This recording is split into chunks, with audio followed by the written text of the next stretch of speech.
वाहिगुरू जी का खालसा वाहिगुरू जी की फतेह। अज गल करते हाँ फॉर्मर DGP सुमेध सैनी जिहदे उत्ते 29 ईयर्स तो बाद केस दर्ज होया सी मोहाली दी कोर्ट दे विच। इहदे उत्ते इलीगल अबडक्शन किडनैपिंग रोंगफुल कन्फाइनमेंट दा केस दर्ज होया सी कि इसने 11 दिसंबर 1991 IAS अफसर होया दर्शन सिंह मुल्तानी जिहदे पुत्र बलवंत सिंह मुल्तानी नूं इसने घरों अगवा किया पुछगिछ करने वास्ते। दविंदर पाल सिंह भुल्लर प्रोफैसर दविंदर पाल सिंह भुल्लर होए उहदे केस दे विच कईयां नूं उस समय चुक्या और ज़्यादा लोगों की 3rd डिग्री टॉर्चर किया उन्हां नूं पुलिस स्टेशन के अंदर ही और उन्होंने मार दिता गया 3rd डिग्री टॉर्चर करके और बाद विच फेक अनकाउंटर दिखा दिते गए। उस समय ये चंडीगढ़ का SSP सी। उस केस दे विच हुण उहदे भरा ने एक केस फाइल किया है जिहदे विचों इसनूं एंटीसिपेटरी बेल मिल गई। पहले तो इसने भज्जण की कोशिश की हिमाचल वाले पासे नूं, जदों उन्हां दी पुलिस ने रोक दिता करफ्यू पास मंगया तो फिर ये दिल्ली भज गया।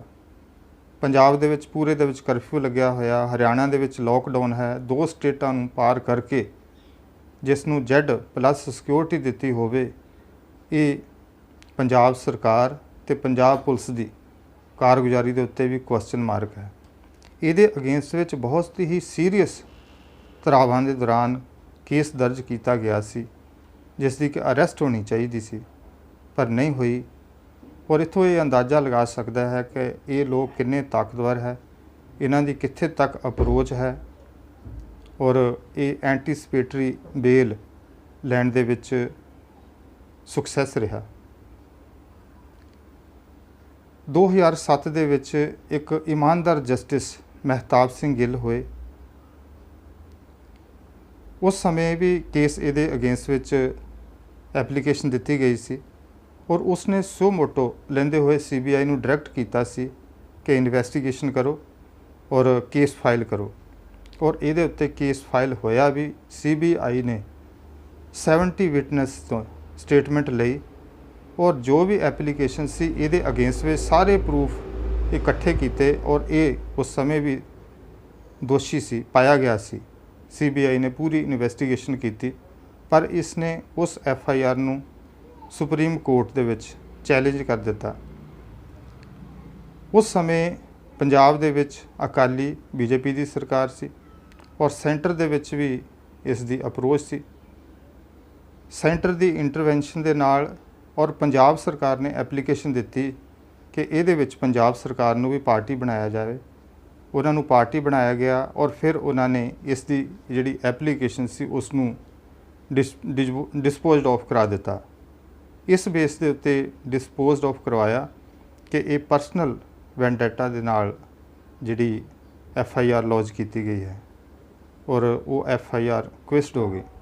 पूरे सबूत होने के बावजूद भी 2015 दे विच गुरमीत सिंह पिंकी कैट पंजाब पुलिस का होया जिसने एक कन्फैस किया। उसने कन्फैशन स्टेटमेंट भी दी कि बलवंत सिंह मुल्तानी दा जिहड़ा मर्डर है सुमेध सैनी ने मेरी प्रैजेंस दे विच कीता, पुलिस स्टेशन दे विच ही कर दिता सी और बाद विच फेक अनकाउंटर दिखाया गया सी।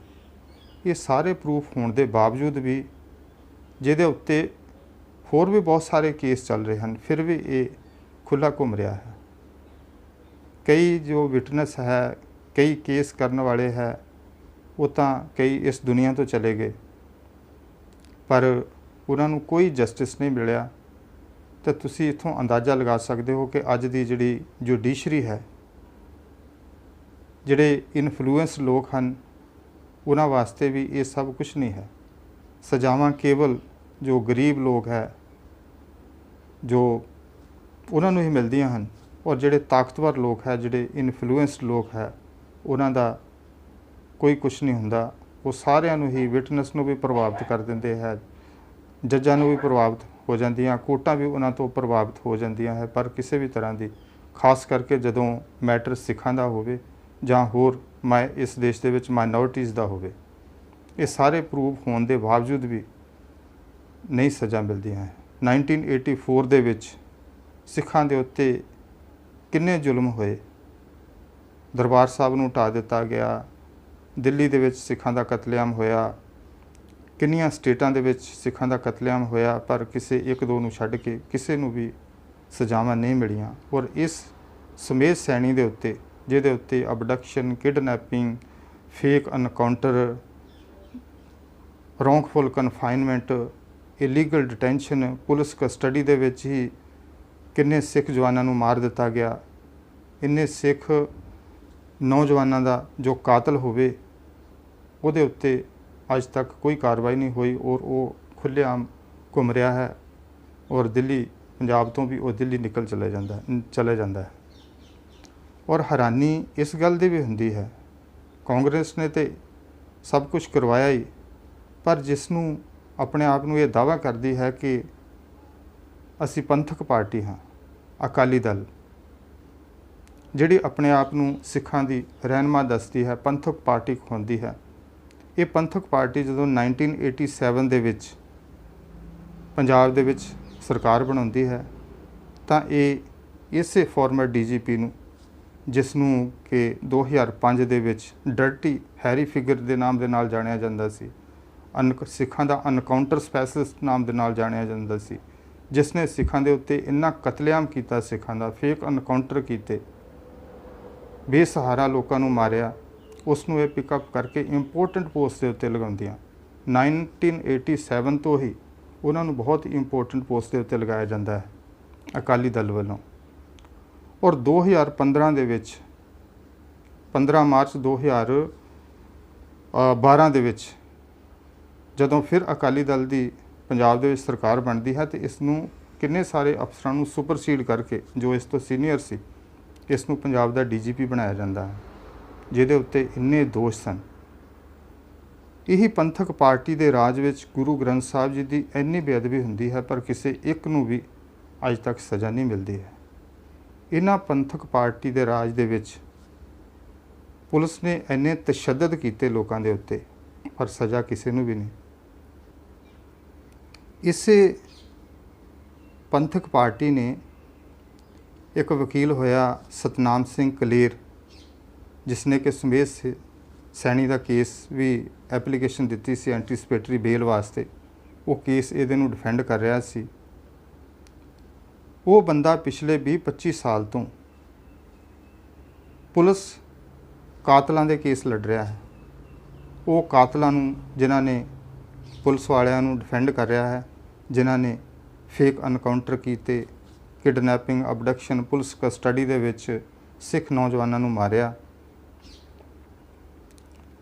ਉਸ ਨੂੰ ਹੀ ਸਿੱਖ ਗੁਰਦੁਆਰਾ ਜੁਡੀਸ਼ੀਅਲ ਕਮਿਸ਼ਨ ਦਾ ਇਸ ਪੰਥਕ ਪਾਰਟੀ ਨੇ, ਸ਼੍ਰੋਮਣੀ ਗੁਰਦੁਆਰਾ ਪ੍ਰਬੰਧਕ ਕਮੇਟੀ ਨੇ ਇਸ ਨੂੰ ਇਹਦਾ ਚੇਅਰਮੈਨ ਬਣਾ ਰੱਖਿਆ ਹੈ। ਸਿੱਖ ਗੁਰਦੁਆਰਾ ਜੁਡੀਸ਼ੀਅਲ ਕਮਿਸ਼ਨ ਦਾ ਚੇਅਰਮੈਨ, ਜਿਹੜੀ ਕਿ ਸ਼੍ਰੋਮਣੀ ਗੁਰਦੁਆਰਾ ਪ੍ਰਬੰਧਕ ਕਮੇਟੀ ਤੋਂ ਬਾਅਦ ਨੈਕਸਟ ਨੰਬਰ ਦੇ ਉੱਤੇ ਹੁੰਦਾ ਹੈ। ਇਹ ਜਦੋਂ ਕਿ ਕੋਈ ਵੀ ਸਿੱਖਾਂ ਦਾ ਧਾਰਮਿਕ ਮਸਲਾ ਹੁੰਦਾ ਤੇ ਇਹਦੇ ਕੋਲ ਜਾਂਦਾ ਹੈ, ਜਿਹੜਾ ਉਹਨਾਂ ਦੇ ਕੇਸ, ਕਾਤਲਾਂ ਦੇ ਕੇਸ ਲੜ ਰਿਹਾ ਹੈ।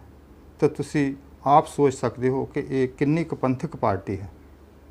ਔਰ ਇਹੀ ਵਕੀਲ ਜਿਹੜਾ ਹੈ, ਇਹਨਾਂ ਦੇ ਅਕਾਲੀ ਦਲ ਦੇ ਜਿਹੜੇ ਆਗੂ ਹੈ, ਆਪਾਂ ਸਿੱਧੇ ਜਿਹੇ ਸ਼ਬਦਾਂ 'ਚ ਕਹਾਂ ਕਿ ਬਾਦਲ ਪਰਿਵਾਰ ਦਾ ਖਾਸ ਰਿਹਾ ਹੈ, ਉਹਨਾਂ ਦੇ ਕੇਸ ਵੀ ਲੜਦਾ ਹੈ। ਇਸੇ ਤਰੀਕੇ ਨਾਲ ਸਮੇਤ ਸੈਣੀ, ਜਿਸ ਨੇ ਇੰਨਾ ਕਤਲੇਆਮ ਕੀਤਾ ਔਰ ਇਹਨਾਂ ਦੇ ਬਹੁਤ ਹੀ ਕਲੋਜ਼ ਰਿਹਾ ਹੈ। ਔਰ ਪੰਜਾਬ ਪੁਲਿਸ ਤਾਂ ਹਮੇਸ਼ਾ ਇਹਨਾਂ ਦੀ ਜੋ ਕਾਰਗੁਜ਼ਾਰੀ ਹੈ, ਇਹਦੇ ਉੱਤੇ ਕੁਐਸਚਨ ਮਾਰਕ ਹੈ। 1984 ਤੋਂ ਲੈ ਕੇ ਇਹਨਾਂ ਨੇ ਹੀ ਬਹੁਤ ਤਸ਼ੱਦਦ ਕੀਤਾ ਹੈ। ਪੁਲਿਸ ਦੀ ਕਾਰਗੁਜ਼ਾਰੀ ਦੇ ਉੱਤੇ ਵੀ ਅਗਲੀ ਵੀਡੀਓ ਦੇ ਵਿੱਚ ਡਿਟੇਲ ਦੇ ਵਿੱਚ ਗੱਲ ਕਰਾਂਗੇ। ਮੇਰੀ ਵੀਡੀਓ ਚੰਗੀ ਲੱਗੇ ਲਾਈਕ ਕਰਨਾ, ਸ਼ੇਅਰ ਕਰਨਾ, ਔਰ ਮੇਰੇ ਚੈਨਲ ਸੁਖਦੇਵ ਸਿੰਘ ਟਾਹਲੀ ਨੂੰ ਸਬਸਕ੍ਰਾਈਬ ਕਰਨਾ। ਇੰਨਾ ਕੁਝ ਹੋਣ ਦੇ ਬਾਵਜੂਦ ਵੀ ਫਿਰ ਵੀ ਸਾਨੂੰ ਆਪਣੀ ਜਿਹੜੀ ਆਵਾਜ਼ ਹੈ ਜਸਟਿਸ ਵਾਸਤੇ, ਉਸ ਨੂੰ ਹਮੇਸ਼ਾ ਇਹਨਾਂ ਮੁੱਦਿਆਂ ਨੂੰ ਕਦੀ ਵੀ ਮਰਨ ਨਹੀਂ ਦੇਣਾ ਹੈ।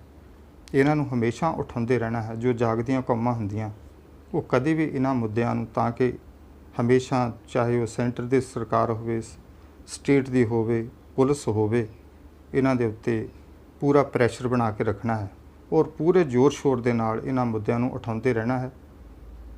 ਬੇਸ਼ੱਕ ਕਿਹਾ ਜਾਂਦਾ ਹੈ ਕਿ justice delayed is justice denied, ਪਰ ਆਪਾਂ ਜਿਹੜਾ ਹੈ ਜਸਟਿਸ ਇੱਕ ਨਾ ਇੱਕ ਦਿਨ ਜ਼ਰੂਰ ਲੈ ਕੇ ਦੱਸਣਾ ਹੈ। ਆਓ ਸਾਰੇ ਫਤਿਹ ਬੁਲਾਓ। ਵਾਹਿਗੁਰੂ ਜੀ ਕਾ ਖਾਲਸਾ, ਵਾਹਿਗੁਰੂ ਜੀ ਕੀ ਫਤਿਹ।